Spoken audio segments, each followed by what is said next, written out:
안녕하세요. 법 읽어주는 공정쌤입니다. 이번 영상은 제34회 공인중개사 시험 공법 74번 이의제기 수용 가능성은 행정심판 그리고 행정소송의 관점으로 살펴보는 영상이 되겠습니다.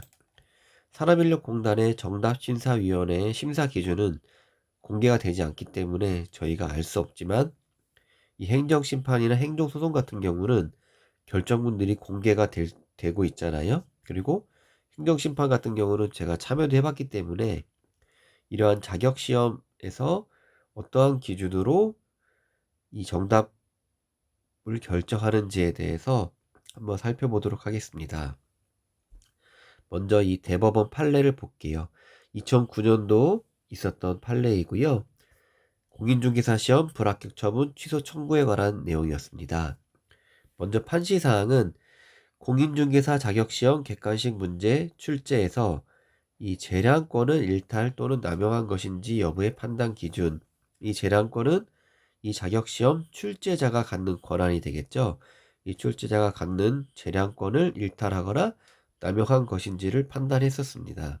그래서 그때 판결 요지는 공인중개사 자격시험 객관식 문제 출제에서 법령 규정이나 확립된 해석에 어긋나는 법리를 진정한 것으로 전제함으로써 법리상의 오류를 범하는 것은 재량권의 일탈 또는 남용으로 위법한 것이 당연하고 법리상의 오류를 범하지 않더라도 그 문항 또는 답항의 문장 구성이나 표현 용어의 선택이 지나칠 정도로 잘못되어 결과적으로 평균 수준의 수험생으로 하여금 정당한 답안을 선택할 수 없게 만든 때에도 재량권의 일탈 또는 남용이라고 할 것이다.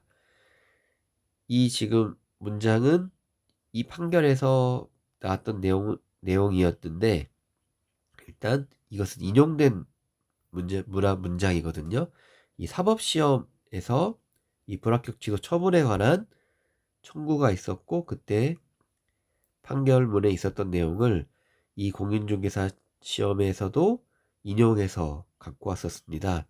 그래서 이 출제자 재량권의 일탈 또는 남용을 인정하는 경우가 일단은 이 법령 규정이나 확립된 해석에서 어긋나는 법리를 진정한 것으로 전제함으로써 법리상의 오류를 범할 때, 그리고 혹시라도 법리상 오류를 범하지 않더라도 이 문장 구성이나 표현 용어 선택이 지나칠 정도로 잘못되어서 평균 수준의 수험생으로 하여금 정당한 답안을 선택할 수 없게 만든 때에도 재량권의 일탈 또는 남용이라 할 것이다 라고 앞단에 나와 있었고, 그리고 그 이후에 그러나 법리상의 오류는 없고 문항 또는 답항의 일부 용어 표현이 미흡하거나 부정확하지만 평균 수준의 수험생으로서는 객관식 답안 작성 요령이나 전체 문항과 답항의 종합 분석을 통하여 진정한 출제 의도 파악과 정답 선택의 장애를 받지 않을 정도에 그친 때에는 특별한 사정이 없는 한 그러한 잘못을 들어 재량권의 일탈 또는 남용이라고 하기 어렵다라고 해서 그 당시 이 판결은 원고가 패소한 판결이었습니다. 즉, 이 출제자의 재량권이 일탈되거나 남용하지 않았다라고 판단했어요. 왜냐하면 객관식 시험 문제 특성상 출제 의도와 답항 선택의 지시사항은 시험 문제 자체에서 객관적으로 평가되어야 하고 특별한 사정도 없이 문헌의 한계를 벗어나 임의로 출제자의 숨겨진 주관적 출제 의도를 짐작하여 판단할 수는 없으나 그것은 문항에 의하여 명시적으로만 결정되는 것이 아니라 문헌과 답항에 대한 종합적 분석을 통하여 명시적, 묵시적으로 진정한 출제 의도와 답항 선택에 관한 지시사항이 결정되는 것이므로 수험생으로서는 위와 같은 명시적, 묵시적 지시사항에 따라 문항과 답항의 내용을 상호 비교 검토하여 가장 적합한 하나만을 정답으로 골라야 한다 라고 원고 패소를 하였습니다. 내용이 되게 쉬우면서 어렵죠.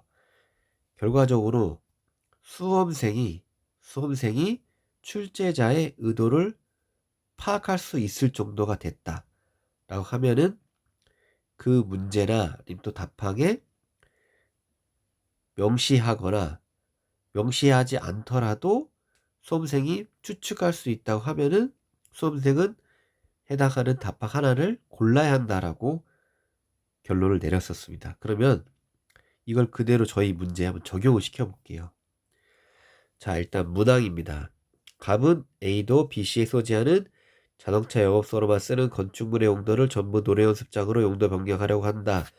건축법령상 이에 대한 설명을 옳은 것은, 자, 먼저 출제자의 의도가 무엇이었죠? 출제자의 의도는 제가 이의제기서에 기재했던 것처럼, 자, 이 문제는 사용 승인을 받은 건축물의 용도를 필요에 의하여 다른 용도를 변경하는 행위인 건축법령상 용도 변경 규정에 관한 사항으로서, 먼저 이 갑의 행위가 허가사항인지 신고사항인지 기재사항의 변경인지를 구분하고, 이게 첫 번째예요. 그리고 여기서 이 사항은 기재사항의 변경 사항이었기 때문에 여기 이 관련된 건축법령상 관계 조항에 적합한 내용을 선택하는 것이 출제자의 의도라고 우리는 파악할 수 있었습니다.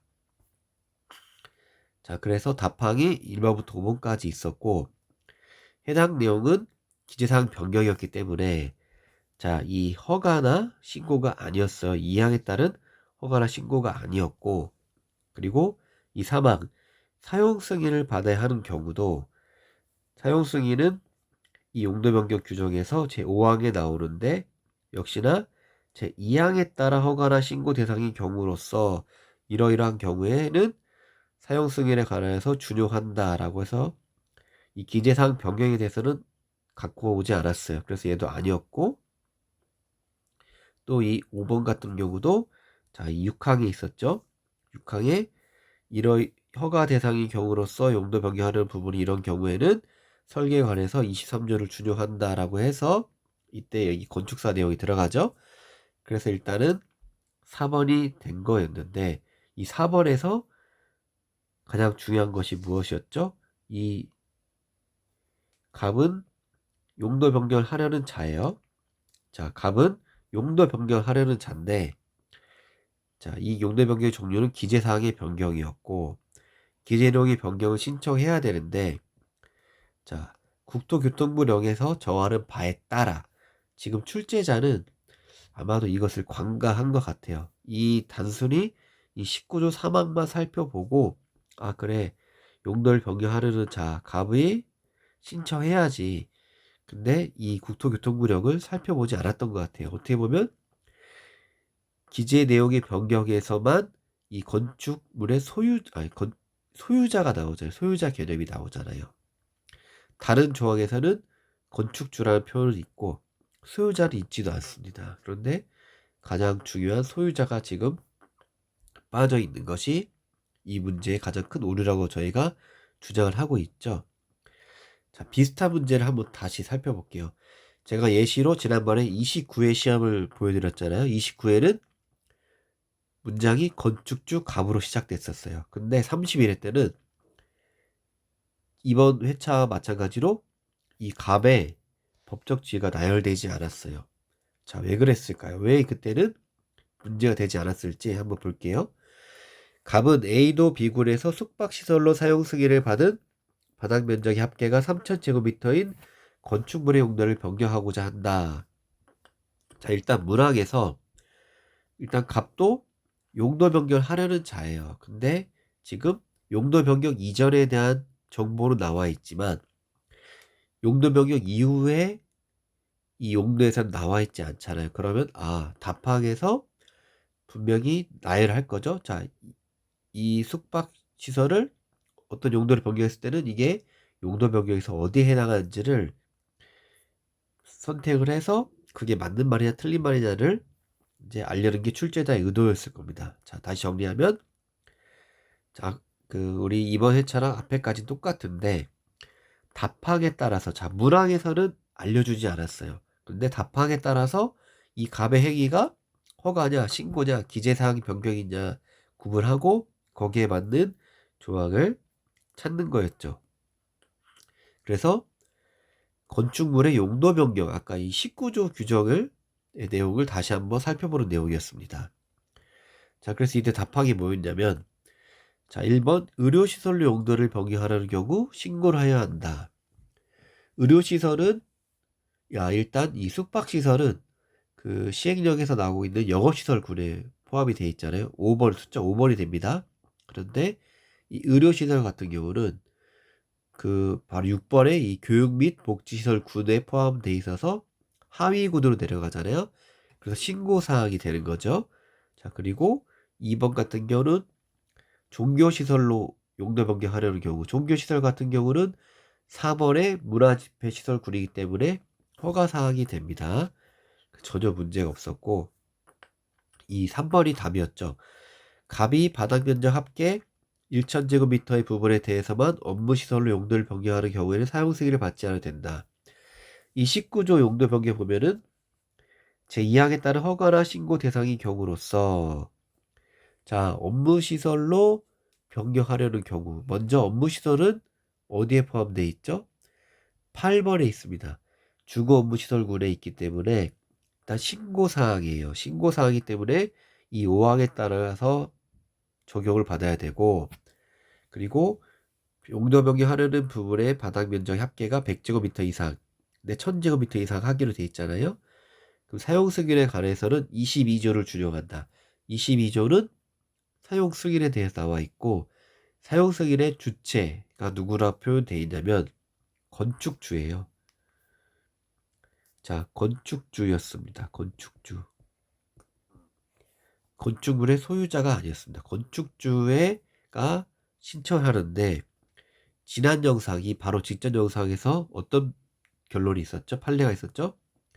임차인도 용도 변경에 있어서는 건축주로 본다는 판단이 있었습니다. 바꿔 말하면 사실 이 문제에서는 이 갑의 지위가 소유자이든 임차인이든 상관없이 이 3번 문항은 틀린 거예요. 왜냐하면 사용 승인을 받도록 돼 있었으니까 이 초점은 이 사용 승인을 받아야 된다는 것에 맞춰져 있었거든요. 그리고 갑이 임차인이든 소유자이든 건축주이든 아무 상관이 없었습니다. 이 5항을 적용할 때에는.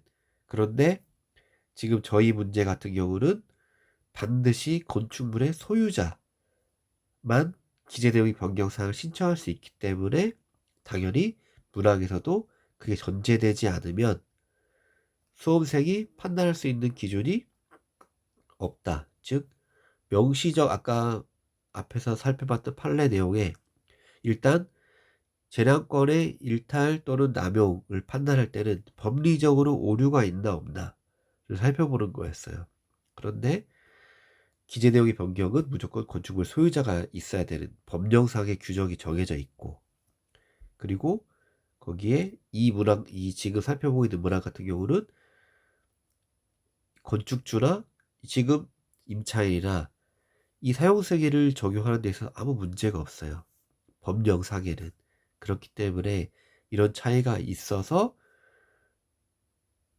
이 행정심판이나 행정소송 관점에서 보면 분명히 이 출제자의 의도를 우리가 정확히 파악할 수 없다. 왜냐하면 이 가외 법적 지위에 따라서 이 법리상 해석이 완전 달라지기 때문에 이거는 재량권의 일탈 또는 남용이라고 봐야 된다는 것이 저희 주장이 되겠습니다. 자, 이렇게 한번 쭉 살펴봤고요.